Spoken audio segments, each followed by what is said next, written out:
په انسانانو کې کمالدار او عقلمند سړی هغه ده چې د آخرت غم یې وکړي. آخرت را روان ده.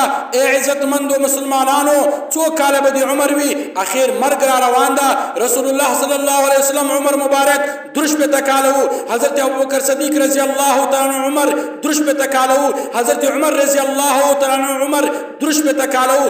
زموږ او تاسو عمر شپږ کاله ته ورسېږي. موږ او تاسو درواغ نه پرېږدو، غیبت نه پرېږدو، حرام نه پرېږدو، چورت نه پرېږدو، د نظر حفاظت نه کوو، د خېټې حفاظت نه کوو.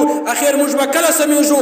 شپېتو کالو ته چې عمر ورسېږي، دا وخت د ژړا ده، دا وخت د فریاد ده، دا وخت د توبې ده. بیا هم په تا کې تغییر نه راځي. شپېتو کالو ته چې ورسېږي، بیا هم ته ګناه کوې، بیا هم د الله څخه نه بیریږي. کم انسان چې الله کم انسان ته شپېته کاله عمر ورکړی ده، په میدان محشر به الله ورته ووایي ستا یوه بانه هم نه منم، ستا یوه خبره هم نه منم.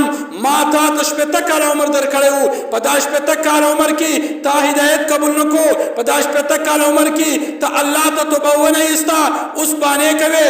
الله ورته ووایي زه ستا یوه خبره نه منم. ای زما ورونو عزتمندو، د قیامت ورځ ډېره سخته ورځ ده. د دې دپاره تیاري پکار ده. باید موږ تاسې داسې تیاري وکړو